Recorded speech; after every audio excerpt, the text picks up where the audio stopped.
one more skilled than yourself in saving the miserable? Therefore, O Lord of all creatures, who but you can be my savior in the three worlds? Please save me.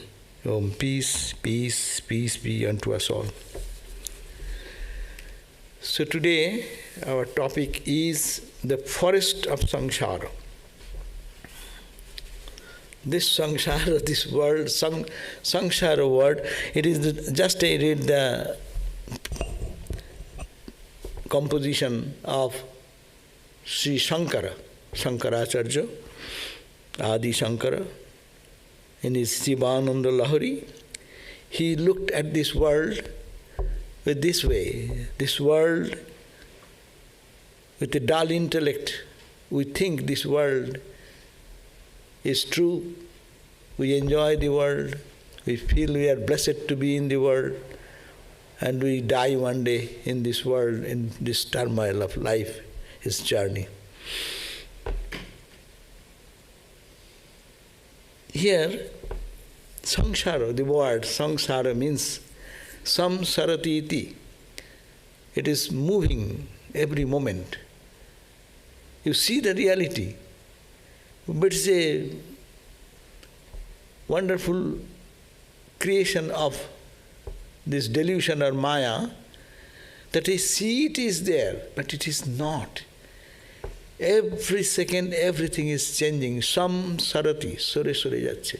It is going, moving and moving and moving and moving.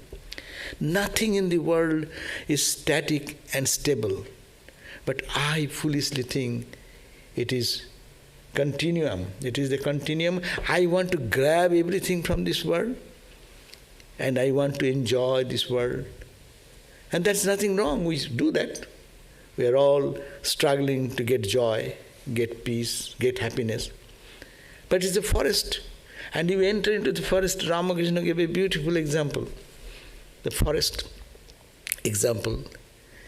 He said that a rich merchant, he entered into a forest and was going, passing through the forest to a destination. But he lost his path. And then what happened? He then was caught by the three robbers. First of all, he lost his track and could not find. As we enter into the world for joy, I'll do this, I'll do this, I'll be great, I'll be make a mark in the world, I'll change the world, I'll do this. With all this enthusiasm we come, and we get into it and we get trapped. And then comes these robbers. Ramakrishna's example, three robbers. One is a violent robber. He does not care for keeping anyone alive. Just cut, chop, take whatever. And not only first grab all the good qualities or money, wealth, prosperity, the divinity, the dignity, what is there, just take away, snatch and cut the chop the head. And then that is the tamasic robber. Ramakrishna said that's the tamasic. He sees and wants to grab everything and then kill. No, that means your potentiality, your divinity, your purity, your love, everything will be snatched away. And then make you beggar. And not only beggar, kill. Your all existence as if annihilated. Then comes the next robber, the friendly robber though. They all belong in the same. They roam in the forest only. Their jurisdiction in the forest. They don't go beyond. They cannot go because there is police department, so they may catch him. And that's why they cannot go out. There is a land of knowledge. Bright delight is there, freedom is there, joy is there, bliss is there. And entering here, the second robber comes. He's a little compassionate, but he's a robber. He said, "Brother, why do you kill this guy? We have taken away his all assets, all his good qualities we have taken away. He has been made worthless guy in the world. And then why to kill him? Let him be here. But let us put him. and tie him in a tree so that he will be dying here and police will not know, they will not be, and he cannot go to complain anywhere. So he will die here. So he binds his rajas. Ramakrishna said, 3 gunas, the tamas, dacoit, rajas, robber. He is little, at least he keeps him to live on, but with much price. So he tied him and then going away. Then the third, that is the rajas dacoit, did that. And the third came Sattvika dacoit, the robber. He felt little compassion. Sattvic quality is good quality, no? So he came and he said, oh, is it so? What's the use? We have taken the money we wanted. We have taken out all the assets. So why to, if we bind it this way, he will be hungry, he will be thirsty, nobody will come here, he will be ever in this, tied in the with the tree. So let me untie it. And he was more compassionate, not only untie, and then he took the person and kindly took him to the road and lead him to the end of the forest and then said, that is your house, please go. And then this merchant was very thankful that he saved the life, and at least money is gone, that's okay. But he can earn now again, new in his new way. But save the life and show him the home to go home. And then he said, why not please come with me? You did so much for me, thank you. So come have a cup of tea and some snacks with me. Then the Sattvika dacoit or robber said, I cannot go with you because there is police. So 3 dacoits in the forest of Samsara is Sattva, Rajas and Tamas. Ramakrishna described it very wonderfully, that how we get trapped into Samsara means 3 gunas. We are all endowed with the Tamas, Rajas and Sattva. When we get endowed into under the purview of the Tamas, then we lose everything. We are dead, we are meaningless. Suppose when you are sleeping, where is your courage, where is your strength, where is your power? Yeah, anyone can come and do whatever he likes. Insult you, talk bad thing, and you don't know anything because you are tamas. So this is the tamas quality which is us. And there is rajas and there is sattva. All the 3 qualities are there. Gita have enumerated those ideas of sattva, rajas and tamas. And tamas quality comes, what happens? Aprakasho aprabittischa pramado moha evacha tamassetani jayante vivriddhe kurunandana. O kurunandana, O Arjuna, when tamas grows, increases in one person, what will happen? Pramada, forgetfulness will come in his mind. Moha, attachment will come. He will not understand anything. Any wisdom does not come into his heart. So, and eagerness to do anything. Or tamas means sloppiness, sloth. That type of tendency will be covered the individual soul. So tamas, example is tamas, there is once, but probably king, let us take it for example, that king, he announced that who is the most lazy person in my city.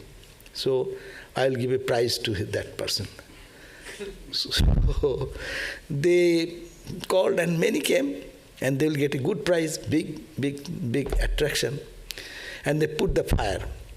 The fire was coming from outside a little closer and closer and closer, and one by one, all left. That lastly 2 people are still is lying down there, because they will be laziest person to prove.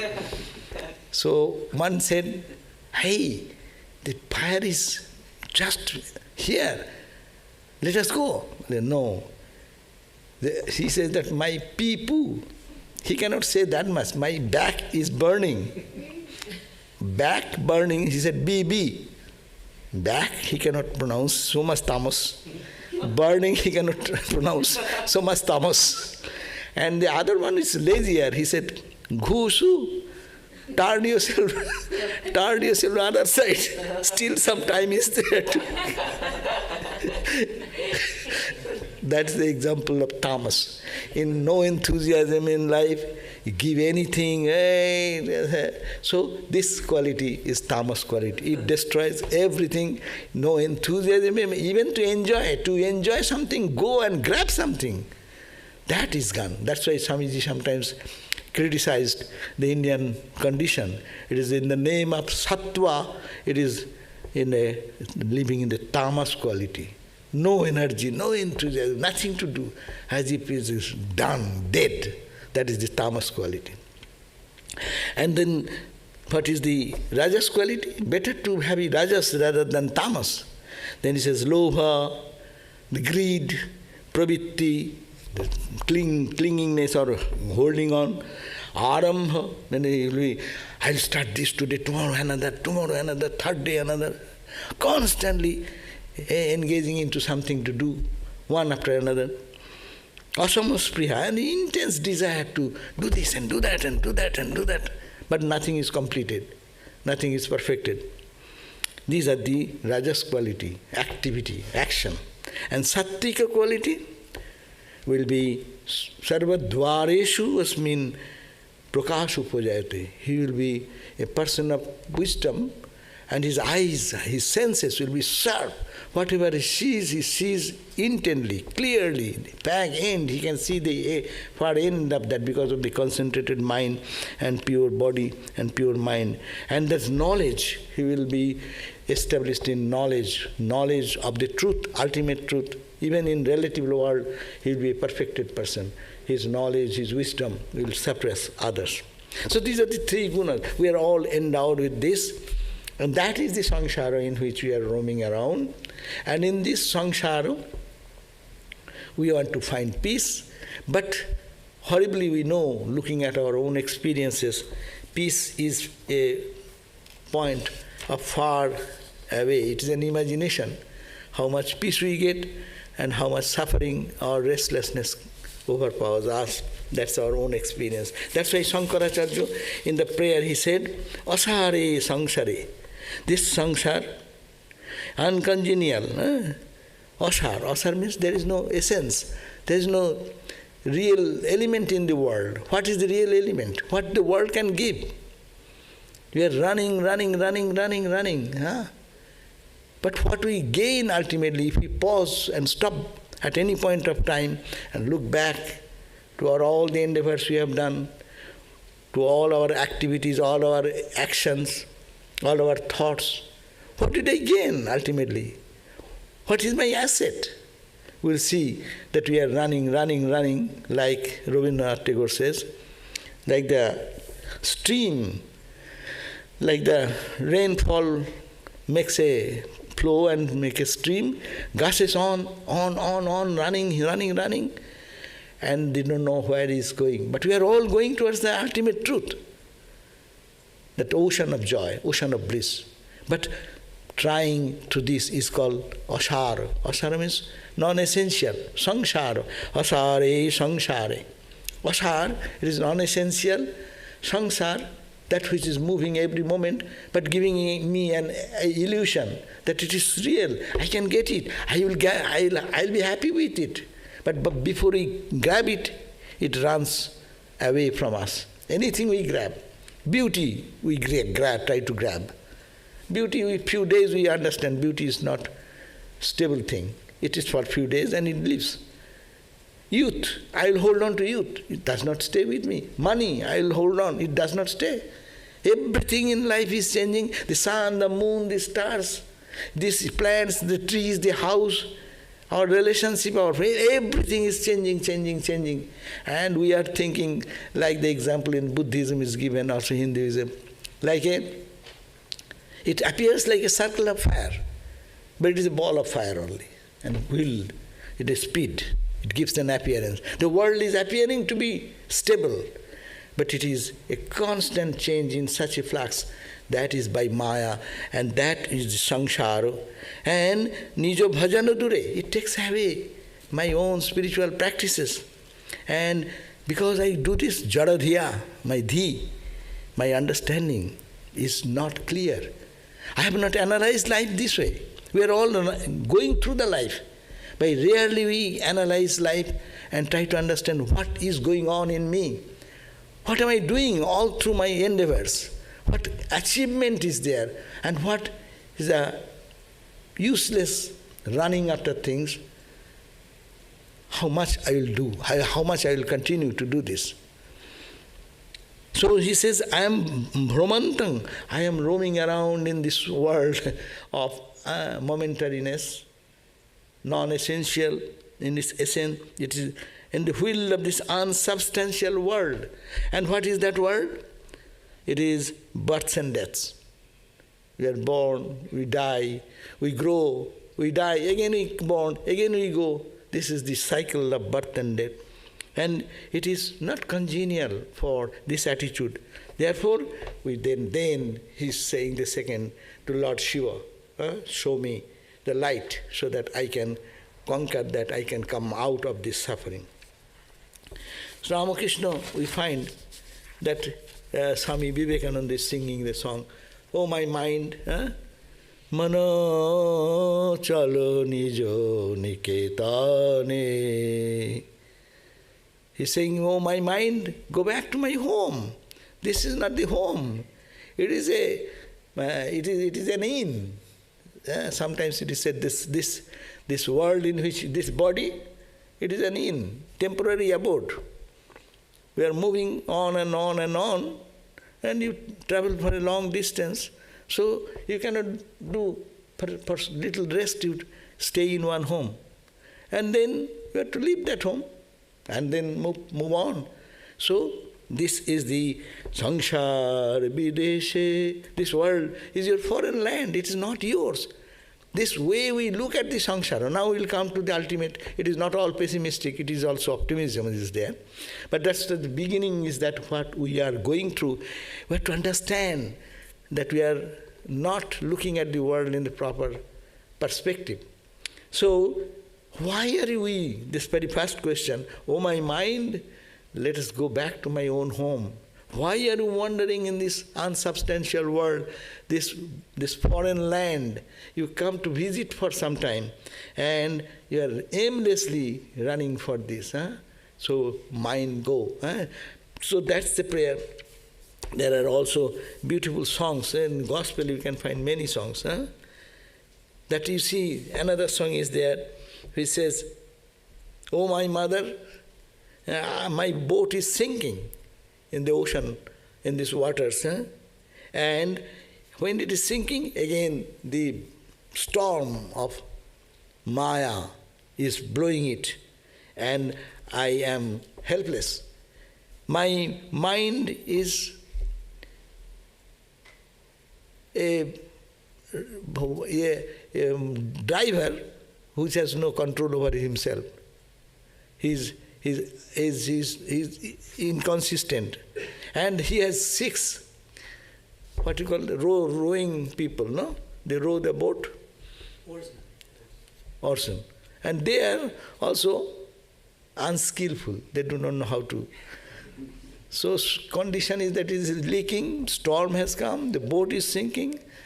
The driver is holding the rudder, he is maybe drunk or something. And the oarsmen are also irregularly, they are not coordinating with each other. And there came a blast of wind, and I am sinking and rising and sinking and sinking. And now everything is broken of the boat. Boat is broken and everything. Now, oh mother, who is there? This is giving a picture, means first to understand. These songs are very beautiful because these are composed by people of experience. They first to understand we are not in a good position. And then we have to think, how can we get out of it?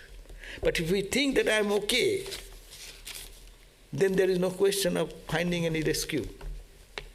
finding any way out.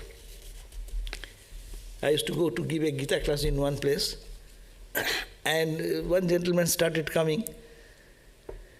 And then one day he said, "Why are you talking too much of world is so much painful, so much suffering, so much? I am quite happy. I have my good home, my family is wonderful, I have money, I have youth, I have this." I'm like, "Okay, thank you, sir. This class is not for you." First of all, you who need that class is to understand that we are not in a good position. We are in the world. But we should not suffer like that. But what is suffering? He thinks suffering means instant gratification is the suffering. No suffering.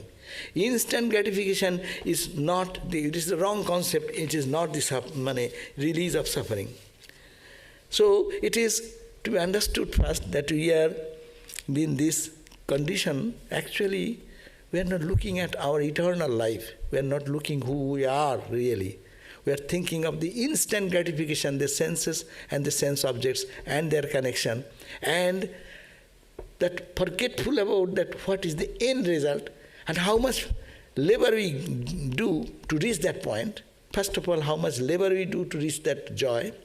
Swami Vivekananda said, "Ek bindu anonder tore, ek sindhu, sedo bindu jhare," meaning to get one drop of joy in this world, you have to labor harder, as if sweating your whole personality, your whole body, to get a little touch of joy in this world. And Swamiji said, that's a hetasu kichomati man. You don't want to get peace in this world of relative world where all is suffering goes on this. So, Sri Ramakrishna, that's why I suggested that there are, this life is to be understood. Gita suggests, anityam asukham lokam imam prapya bhajassamam. So understand this, need to know that this world is unsubstantial. We live in this world, that's okay. Boat lives in the water, but water should not be in the boat. So, anityam, this world, Gita, Bhagavan has said, it is anitya, it is not nitya, it is not eternal. It is momentary, it is unreal, it appears anityam and asukham. We are thinking it is sukha, it is happiness, it is joy, it is bliss, but it is just opposite of that. Therefore, you hold on to me, lokam imam prapya bhajassamam. Then worship me and love me and come to me. So this is we have to understand the true existence. It is the meaning of life. To understand the depth in this realization that there are Maya, Mahamaya. This is the play of called Maya, and Bhakta will say it is Mother, Divine Mother. But this Maya is avidya in which we are living. It is the ignorance. We live in the ignorance part. Maya has two parts. One is creating bondage, another is the releasing factor. It's called avidya Maya, Vidya Maya. I am talking so long about avidya Maya because what is happening, most of the people, we need to know where we are. Most of us are overwhelmed with the charms and fleeting charms of the fleeting sensory objects, and we think we can satisfy ourselves. Therefore, desire increases as we experience a little joy that comes out of the sense gratification. So instantly get a good ice cream. It's very good. And then take more and more and more. Then get cholesterol, then get all the problem, doctor, then consequences are heavy. But it instant, it likes so nice to have a good taste. So like that anything, we are spending all the senses are engaged in the sense objects. That's very natural. That is the way God has created this world. And when we get desire, once we taste something, then desire comes more to enjoy that. So anything, it's a place of beauty. You go and see one place and then your desire comes for seeing another place of beauty. There is no end of it. Any five senses have their five objects. Right? That's why Shankara analyzed this, that the kuranga, patanga, all these animals, they have their one sense organ strong. And because of that strong senses, connection with the sense object, they sacrifice themselves, they die. Like the moth. In the night, they fire. They like fire. As soon as they fire, they cannot restrain and go and fall into the fire. So it looks good, but attraction takes them to die. So like that human being, we have five senses all strong. Chakshu, karna, nashika, jiva, tok, skin. Each has its subject and each has its attraction. And when we are overwhelmed with the five attacks, one attack is killing the poor guy, the moth, the big elephant. Only he has one sense organ weak, and that he goes into death.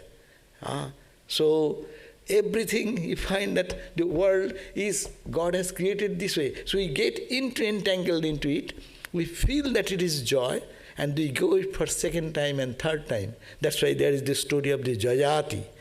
The king Jajati, he was king. He enjoyed whole life, all princely, kingly enjoyment of luxury, sense gratification, and whatever the material world can give. But when he became old, his desire still is there. And he said, I want to enjoy more. Then he said, okay. Some holy man said, yes, that can be done. But you have to someone who to exchange their youth with you. You have become old. So your old age to be taken, exchanged by the youth of another person's. Okay, youthfulness. So his son gave that offering. Okay, I share for my father. So he took the old age of his father, and Jajati became young again. And then again he went as becoming the king and went on for enjoying all these things. Continued. Then what happened? Then at the end of the second chance, at the end of his experience came back, the na jatu kaman kamo upabhogena sammati hovisha krishna vartamaiva bhuyayevo vivardate. That is the experience of Jajati the king, that I thought that I can satisfy myself with the sense gratification, sense enjoyment. But na jatu kaman, the kamana, the desires, don't get extinguished by kama upabhogena. By enjoying those things, it does not end there. It does not gratify. Hobisha, like you put hobi means the ghee, clarified butter, into the fire. And you think you are putting fire and the flame will be lessened. Just an opposite idea. And he said, it is not, it reduces, but it inflames more desire. And then that is the experience. Therefore, it is true that no one understands the depth of this grand realization which Jajati has unless one goes through it. It is necessary. Then shall we be not experiencing anything in life? Yes, you experience for little to get some wisdom, like Buddha got the wisdom. Of course, Buddha enjoyed also as a prince. He didn't know that is the life his father kept him.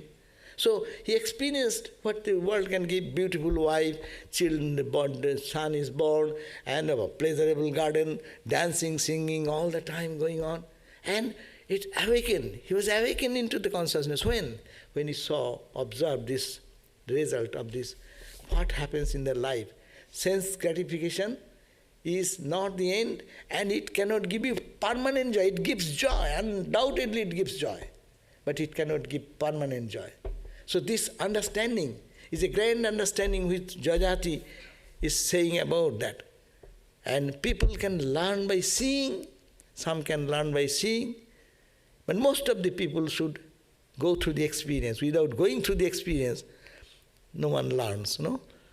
Everyone is taught don't take sugar so much, don't take this much fatty thing, don't take this. But how much we like McDonald's?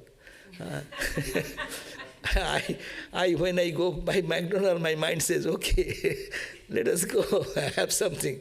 So, so that is the natural thing.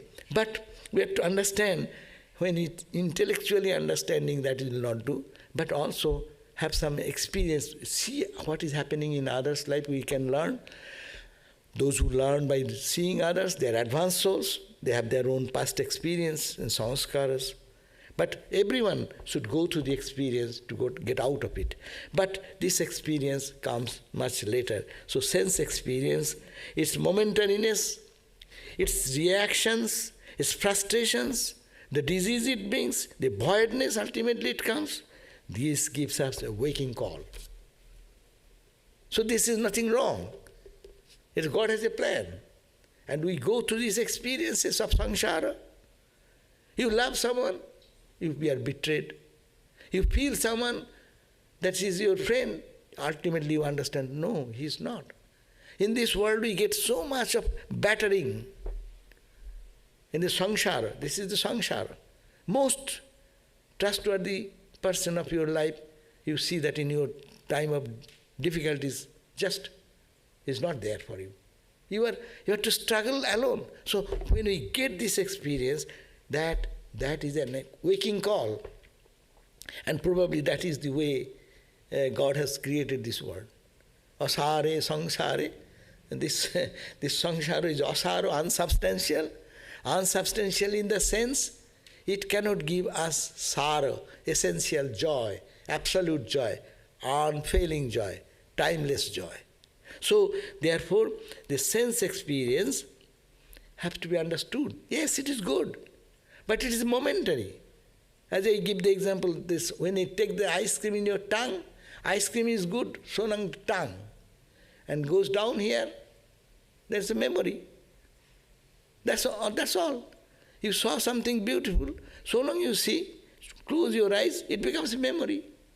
Whatever you experience in life, what is very attractive to us, this is only momentary. That's why it is momentary, and it has its reaction. Anything in sense experience has a reaction compared to what is spiritual. Suppose reaction, one person may be whole night gone to a club house for fun and enjoyment. Next morning he will be tired and he will be sleepy. But one person sitting for whole night for meditation, if he is done properly, he will feel refreshed. His face will be beaming with joy. He gets the same, time period is the same, effort is the same, energy given is the same, one for right cause, another for the wrong cause, momentariness. What happens? Its result is, that's why it has its reactions. Anything sensory, I eat so much, I like to eat, and so eating, much eating will have its reaction in physical body, disease will come, and in different way, death will be nearing to us, no? And frustration comes. After doing all these things, we feel frustrated. What did I gain it? Why did I do it? All these types of thought comes. And then disease and voidness also. So that's why dukkha, it is a statement that jigyasa, the questioning comes in our life by dukkha trayo vighatat jigyasa. That's the great thing. This suffering, this unreal nature of this world teaches us what? It teaches that it is only questioning, jigyasa. Why am I here? Why I am struggling for getting this little touch of joy? And I am helplessly running for these things and nothing getting, no return ultimately. Why am I doing this? This question comes, and big question, why am I here? Why this world? Who has created this world? What is the destination of life? All these great questions come. And that Buddha also got that living example by observing only the sufferings and miseries and in potential in every human being. When he experienced it, he just jump out of that life of worldliness into the life of freedom. And that's the point, you see, taking the path of Shreya and Preya. Shreya is which is immediate joy. Preya is which is permanent, eternal joy. So this is a just turning our life from samsara is a, there is a song, Ramakrishna used to sing this song, and that it is called the, this samsara, this world is dhokatati. It is all just useless, meaningless appearance. But you can make it enjoyable. This world is play of God. In another side, one side is this world is just nothing essence, but it looks like the beautiful and attractive. It can give us joy, but no, it is not, and it is frustration. It is nothing but change and change. Buddha says it is only change. There is nothing reality. No, so karma leads us. We come to karma. We work to gain something, to get something, and that karma creates samskara. Samskara brings desire, desire brings a birth, birth brings again death. This is cycle goes on and on and on. So this life is to be taken in the proper spirit to understand this, that we all need to go through the experience of life. So in the experience of this life, there is suffering though, but to understand that it does not ultimately bring any benefit, people turn towards this higher goal, preya. Shreya, I talked about, what is this world, its attraction, its attachment, its greed, it's all the negativities which bring in life suffering. This is the Shreya. Shreya will be, this is the prayer. And Shreya is what is essentially beneficial for spiritual life, for permanent happiness, permanent joy. So, Nachiketa was being given by Yama in that teaching, that Shreyascha, Preyascha. These two things appear in the life of everyone. All of us, we confront these two paths is given to us. But one take the path of prayer, another takes the path of Shreya. And those who take the path of Shreya, which is eternal, path of light, path of illumination, path of eternal joy, their choice is the best choice. And the other, it can take both ways. This way it can avidya, that way it is vidya. Those are in the range of Maya. One is releasing, one is bringing bondage. So path is also like that. It can bring us into bondage or suffering, and it can release also. To take the path of Shreya, the best, that is the path. It is the path of Vidya Maya we talk about. So the objective experience of the world is, it is, when we try to do that, there is suffering before, at the time of momentary enjoyment, afterwards suffering. Suffering being at the beginning, suffering at the end, in between a little bit of momentary joy. But in spiritual level, it is bhajanananda. As I said, that you think of God, I will meditate today, I will go to a holy place today. Thinking of that makes the mind pure. You can get some type of joy. And when you are doing the japa, or singing bhajan and doing something, that time, yesterday was Ramnam. So we are enjoying the Ramnam, no? It is going on. But it is just we forget our other concerns, other things go away from mind. The world goes away from us. So that's bhajanananda. When you are doing that, that time we are happy. Before the thinking that I will go to Ramnam, I will go to this prayer, I will attend to this holy thing, that brings us inspiration of joy, in performance time joy, and the end result, you remember that after 5 days. That also gives you joy. But this is totally different for worldly sensate joy. You get good joy today and you don't get it tomorrow, you will be unhappy. Today is a meal, yesterday was another meal. So yesterday food was good. And today's good food also. but I am comparing with yesterday's and becoming very unhappy. That is also good food, this is also good food, but in comparison to when we compare the worldly enjoyments, there brings us suffering. But here, yesterday you have good meditation, you remember after 10 days, it will give you joy. So it is before joy, in the time of performance joy, at the end. Of course you can say, do we get all joy when you sit for meditation? That's a different thing. Because we have so many pools, mind is pulled here and there, where that needs some practice, rigorous practice. This analytical path is very good to understand how this world, what we are trying to find peace, is all flickering and flittering, all momentary and running.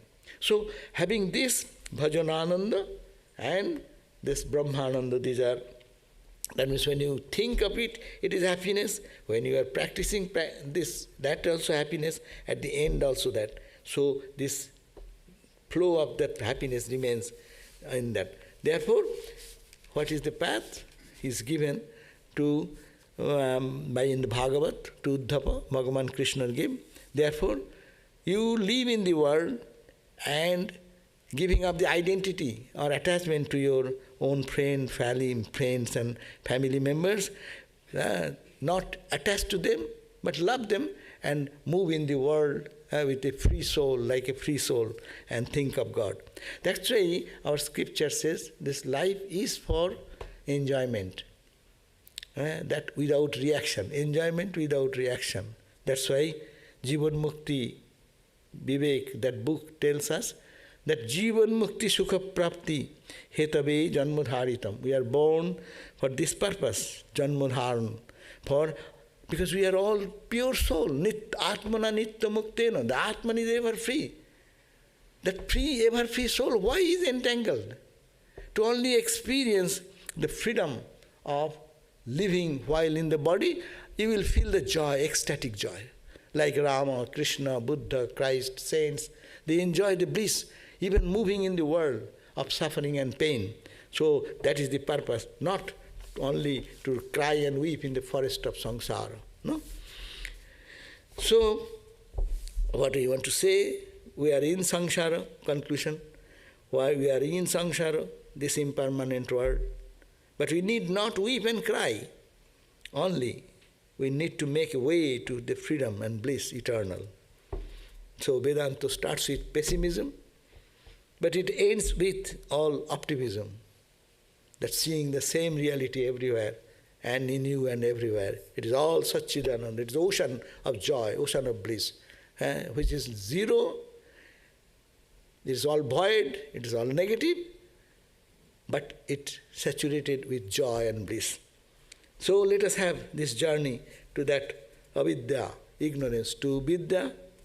That's why we chant every time, asato ma sadgamayo. Lead us from the unreal, this unreal, to the real. Let us see what is the reality behind this unreal appearance. Asato ma sadgamayo. Tamaso ma jyotirgamayo. From darkness, this darkness in which we are grappling every day, crying and weeping and suffering, pain, with jealousy, with meanness, with unkindness. Where is happiness? But from that, lead us from that Tamas, ignorance, to the light eternal, and death to immortality. So this is our prayer, and all our spiritual practices help us to reach that goal. But today, I will spend few minutes. Today is our Swami. This is the Swami, our President Maharaj, Swami Smarananandaji. He is the 16th president.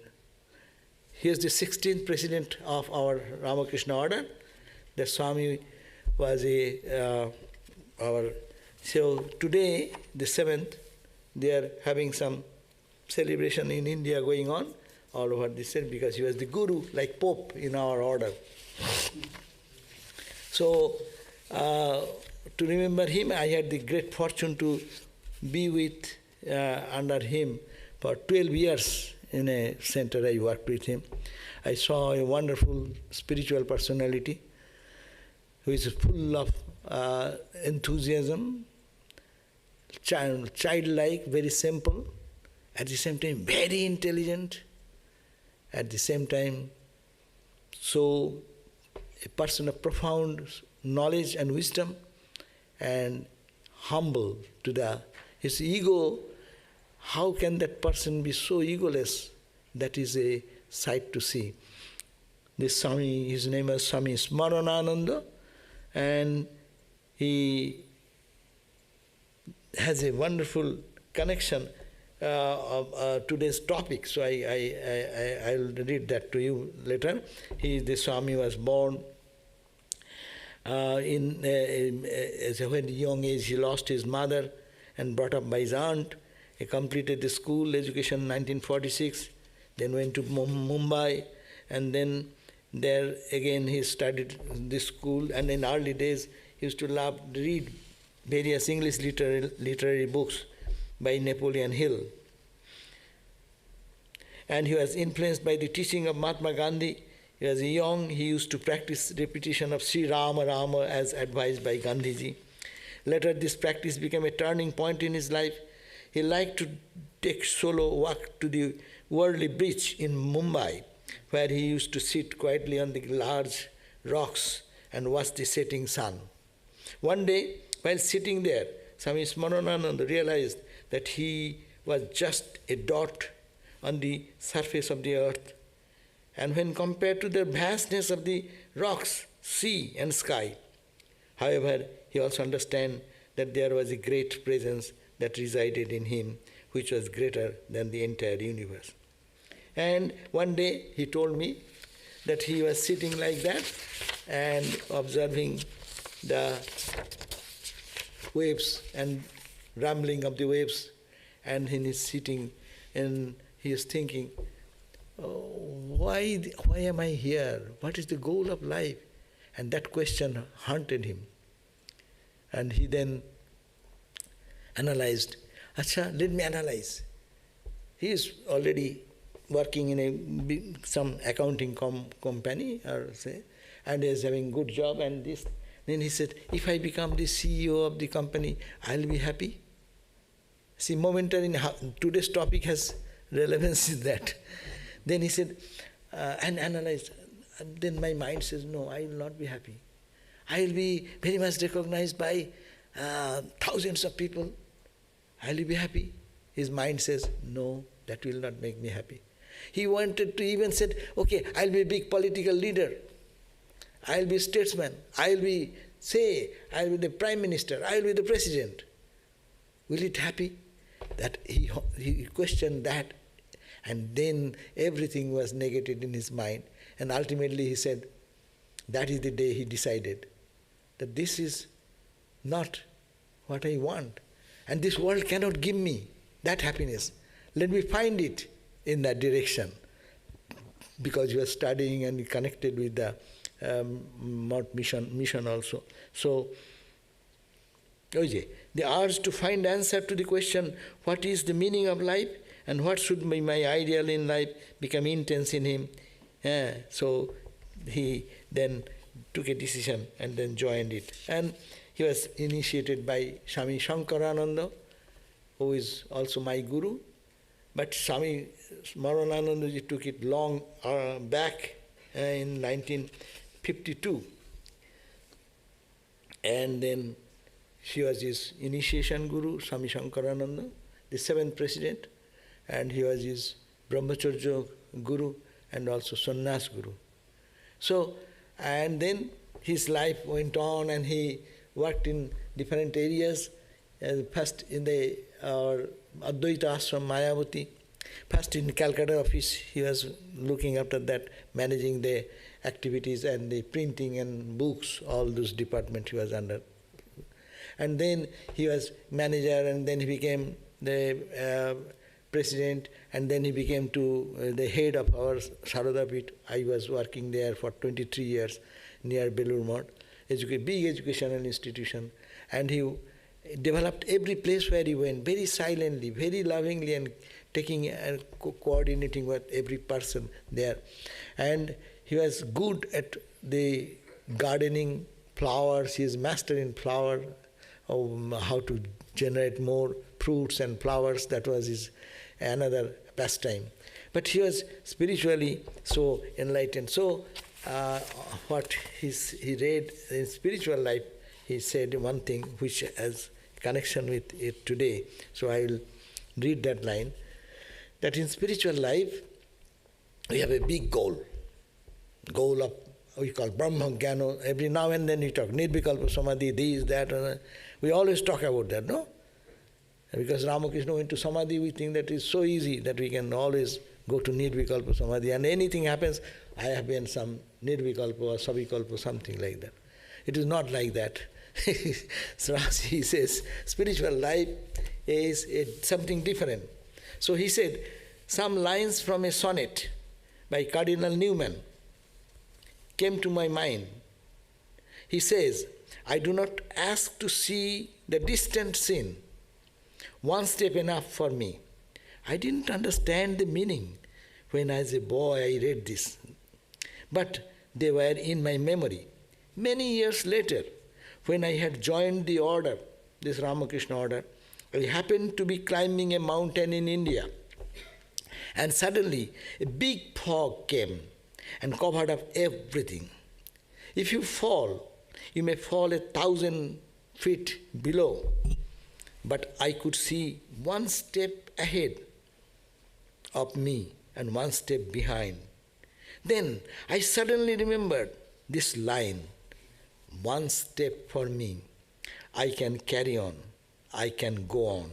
I need not see the distant scene. One step enough for me. That's a, in spiritual life too, we need not see the distant scene, nor is possible for us to see.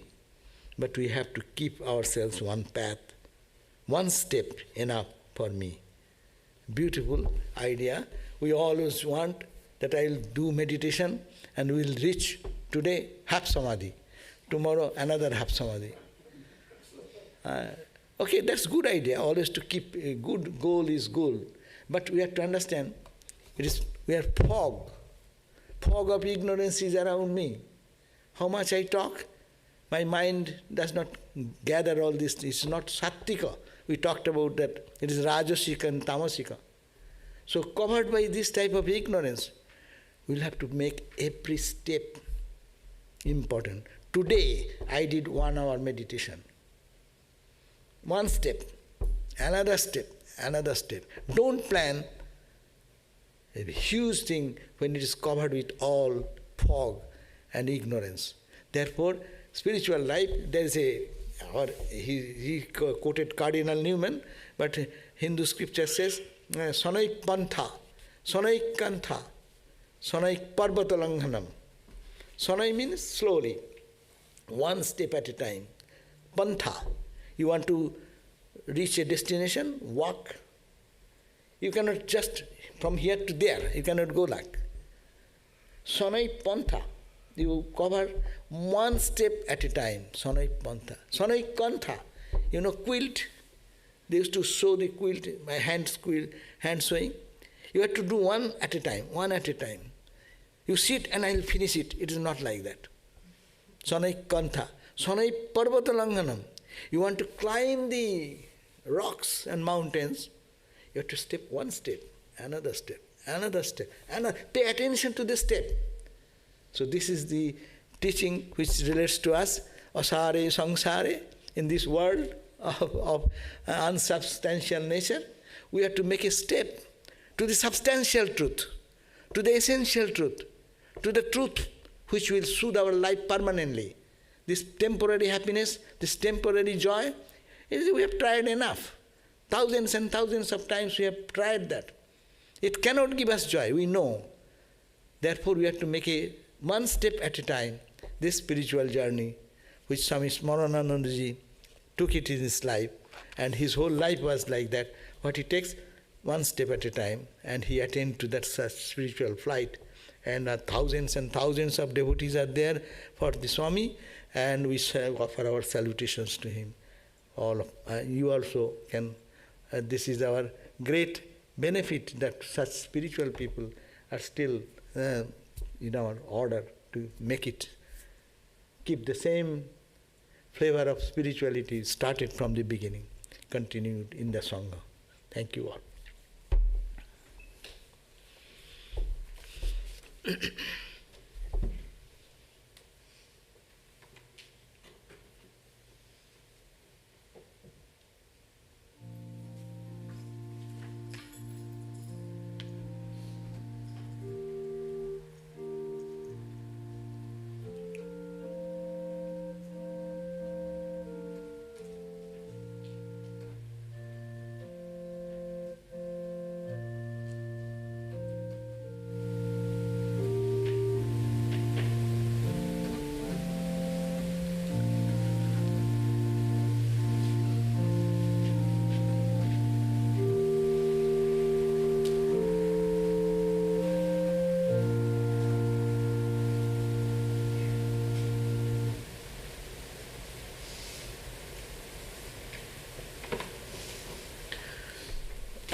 So next Sunday, Swami Shumanashananda will be speaking here, a treasure trove of values. Swami Shumanashananda, 14th. And Tuesday's class will be, please note, you can go into their website and find the classes. And lectures will be there. And nothing special for this month. On the 27th of this month, we have annual members meeting via Zoom at 10 a.m. Members will receive the Zoom link by email. There is a beautiful library here, and one devotee has offered his time, but he gets frustrated, no one goes there. So we are announcing, if you have any interest and you can go, at least he's available 12 to 12:30. Now, another half an hour, he will be waiting there. If you need any reading material from him. So I end here with a prayer.